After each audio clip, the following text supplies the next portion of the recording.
Débora Takaki pergunta: em uma área que apresenta riqueza de patrimônio espeleológico, arqueológico, de biodiversidade, como definir se o local deve ser um monumento natural ou geoparque? Aí depende muito do objetivo que você tem para a área. Por exemplo, porque foi falado, né, o geoparque ele não é uma figura de conservação, de proteção, ele não é uma unidade de conservação, ele é uma estratégia de gestão territorial. Já o monumento natural, ele é sim uma unidade de conservação dentro do SNUC.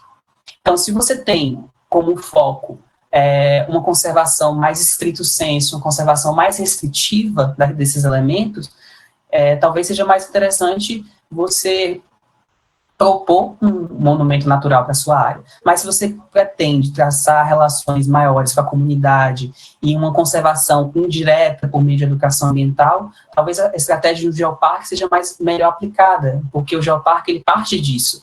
Não é aquela conservação por meio da restrição, mas a conservação por meio da educação, por meio da sensibilização das pessoas que estão ao redor.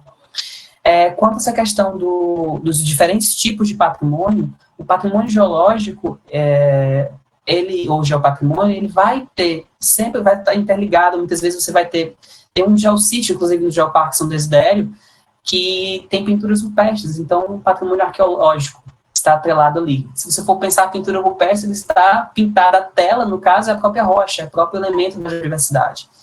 Assim como diferentes aspectos da biodiversidade requerem e estão presentes, atrelados a monumentos do geopatrimônio. Então, depende realmente muito dos objetivos e do tipo de ação que você pretende realizar. Então, não tem como definir bastante específico. Se você pretende de uma forma ou de outra, você pode elencar qualquer uma das estratégias. Débora Takaki ainda pergunta: por que o geoparque não está inserido no SNUC? Porque, como eu falei, o geoparque ele não é uma unidade de conservação. Inclusive, o SNUC é de 2002, né? E a ideia de unidade de conservação é muito mais antiga do que isso. Então, vai lá do início do século XX, final do século XIX. Então, e a ideia de geoparque, a concepção de geoparque, ela é muito nova, ela é dos anos 2000. O embrião nasceu na década de 90, mas o geoparque ele foi instituído, os primeiros geoparques foram instituídos no ano de 2004. Então, não tem, e principalmente, são visões diferentes de conservação. O principal foco é isso, são visões completamente diferentes de conservação da natureza. Como eu falei, geoparque é uma visão de conservação por meio da educação. Já as unidades de conservação, muitas vezes, é aquela visão de conservação por meio da restrição de acesso. Então, por isso tem muitos estudiosos e muitas pessoas que falam que não é interessante que um geoparque seja uma área protegida. Não é legal, porque isso iria limitar legalmente as atividades econômicas que ocorrem dentro de um geoparque, as atividades culturais que ocorrem dentro de um geoparque, que são necessárias para um geoparque existir.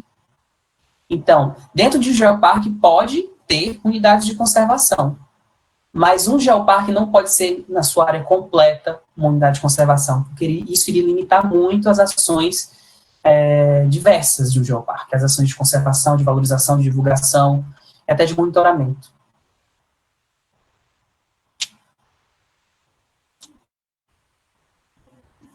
Eu acho que o áudio está desligado, Ana.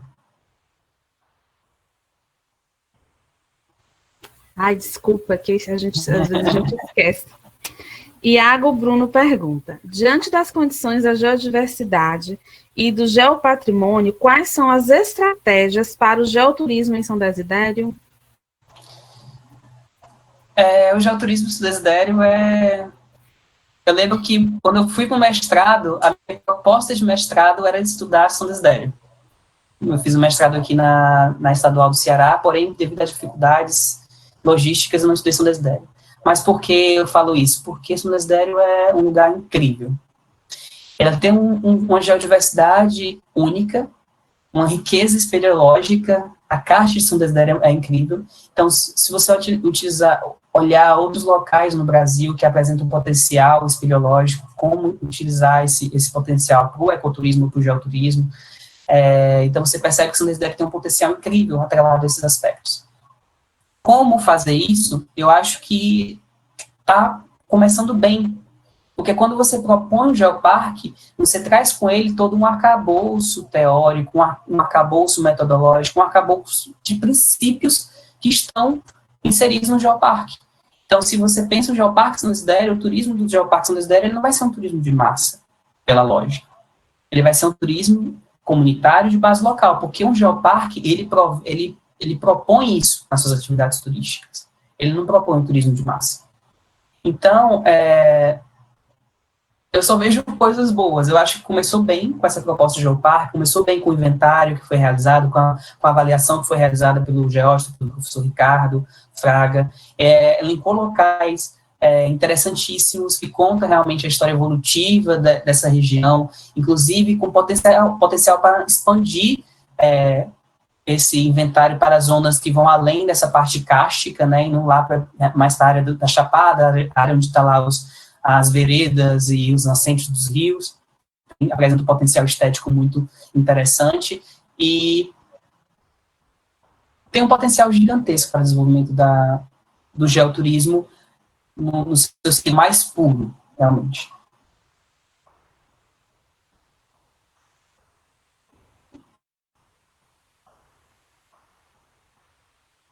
Eu acho que está sem o microfone de novo, Ana. Eu não vou desligar mais esse microfone, não. Você tem exemplos de mudanças, Evanildo Santos Cardoso pergunta, você tem exemplos de mudanças da cultura em comunidades locais com a implantação de geoparques? Se tem esses exemplos, de que forma? Boa noite, professor Evanildo, meu professor também de graduação. Eu conheço alguns geoparques. Eu conheço, por exemplo, o Geoparque Arouca, que é um geoparque português, e é interessante ver que, e eu acho que é geral nos geoparques pelo menos que eu visitei, a prática turística é realizada de uma forma para, realmente, como o professor colocou, dentro do viés do turismo comunitário, de você olhar a cultura presente naquele local e valorizar ela, você analisar o que aquela comunidade tem de melhor. Eu falo muito do Geoparque Arouca, porque ele é um dos geoparques do mundo que apresentam um dos melhores estratégias de divulgação turística, inclusive, ultimamente, quase um turismo de massa, porque de massa não nos seus princípios, mas de massa pelo número de pessoas que visitam. Eles fizeram estratégias que estão afirmando a cultura local, os aspectos do geopatrimônio local, e que isso chamou muita atenção de muita gente, inclusive. Eles estão até limitando atualmente a visita a alguns geossítios por causa disso. E quando eu visitei, era um geoparque que pegava doces típicos da região e atrelava com um geoparque que tem trilobites gigantes, tem fósseis lá gigantes. E eles faziam os doces da região no formato da trilobites do geoparque. Então, eles faziam festas de valorização da cultura. E era uma região que estava não morrendo, mas era uma região que passava por um decréscimo muito grande de pessoas. As pessoas não ficavam mais ali. As pessoas, elas estavam indo para os grandes centros, Porto, Lisboa, e deixavam a cidade, ficavam só os mais idosos. Então, não havia como a cultura daquele local seguir por muito mais tempo, já que não havia jovens no local. As pessoas estavam migrando para os grandes centros. Isso é bastante comum nos geoparques, assim, e é um dos princípios do geoparque, essa conservação cultural, assim, de preservar, de valorizar os aspectos culturais existentes. Tem, inclusive, acho que os pontos da avaliação do geoparque, né, que o geoparque de 4 em 4 anos ele passa por uma avaliação periódica, né, da Unesco, eles pontuam também isso, como as atividades econômicas, turísticas, as atividades envolvidas estão afetando a comunidade local, os aspectos culturais. Eu visitei um geoparque na Espanha, chamado Geoparque Sobrarbe, que foi muito interessante. Eu tive contato com um responsável científico do geoparque, ele falava que o foco deles agora não era turismo, que o foco deles agora era valorizar a cultura e os produtos das pessoas que viviam naquela região, valorizar as ações realizadas por aquelas pessoas, porque é uma área da Espanha que já tem muito turismo, principalmente uma área de montanhas, e próximo tem turismo de massa, assim, de fazer esqui. Mas nessa região em si, por sorte, é uma região que tem um parque nacional, é uma região bastante conservada. Então, eles focam principalmente na conservação. Ele fala, a gente não tem interesse mais de fazer estratégias de valorização turística, porque nós já temos um público turístico. Então, nós chegamos no momento que nós vamos capacitar as pessoas do local. Eles fazem muitas atividades educativas, eles criaram selos, tipo selos Geoparque para o produto, eles têm muita parceria com os agentes do turismo local. E eu vejo isso como ações que fixam as pessoas no local e que valorizam realmente os aspectos culturais. E essa também é uma região que você vai em vilarejo, tem vilarejo que há 15, 20 anos atrás tinha 100 pessoas. Hoje as pessoas já estão voltando para esses vilarejos. Então, são aspectos que eu vejo no Geoparque como um potencial realmente. Se bem feito, se feito dentro dos princípios, tem esse potencial. Vou fazer a junção de duas perguntas para a gente encerrar. Ainda tem várias perguntas, mas a gente não vai conseguir responder todas as perguntas. Eu peço desculpa ao pessoal. Quem quiser pode mandar no meu e-mail, viu, gente? Qualquer coisa, pode enviar para o meu e-mail. Então, Catarina Araújo pergunta: como classificar a geodiversidade no Oeste Baiano diante das distintas definições apresentadas?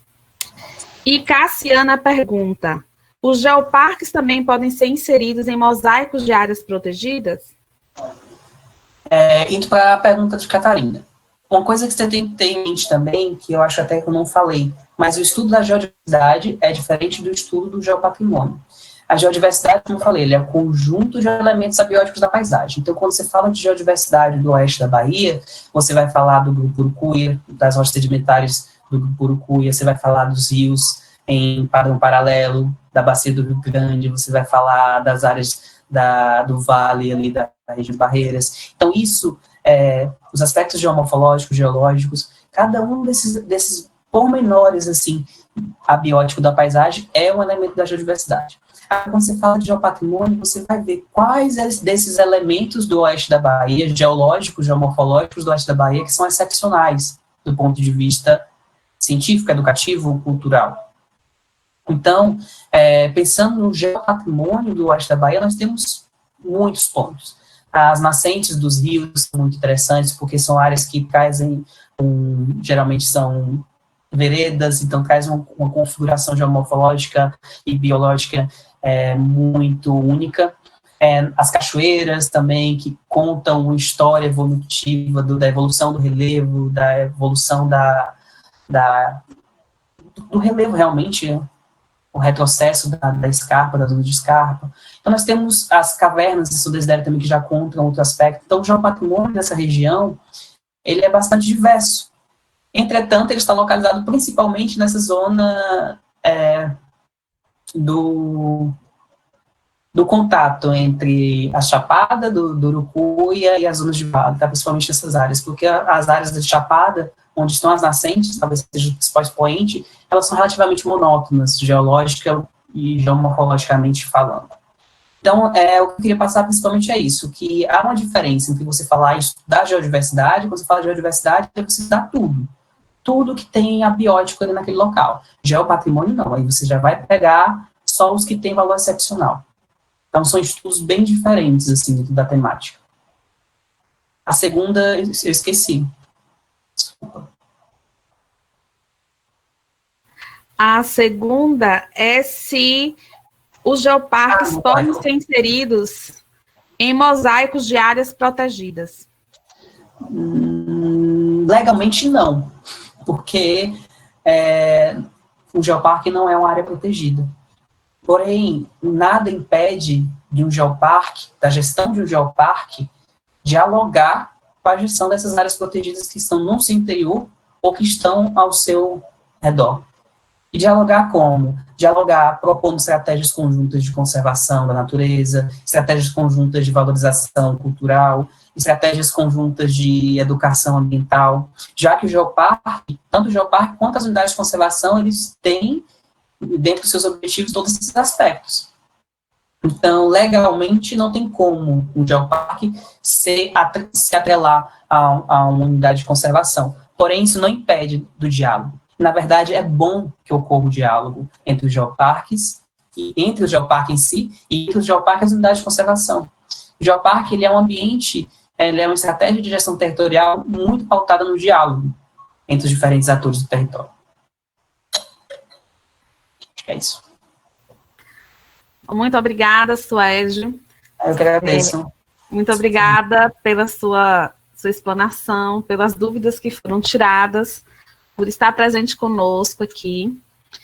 Gostaria de agradecer a você, ao professor Paulo, e abrir para que vocês possam fazer as considerações finais. Se você quiser fazer suas considerações finais, e depois o professor Paulo.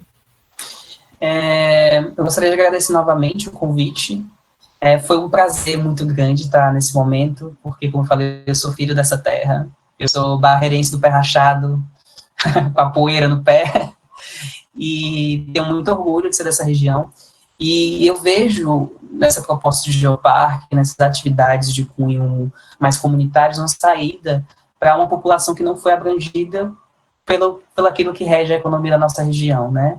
Que é uma economia pautada principalmente no agronegócio, e que nós sabemos que tem um viés ambientalista bastante duvidoso, mas eu fico muito feliz que essas atividades estão sendo realizadas, e podem contar comigo para o que precisar, outras e outras palestras, visitas, o que precisar eu vou estar presente, e eu vejo realmente é uma saída para uma população diferente, né, esse geoparque, é isso.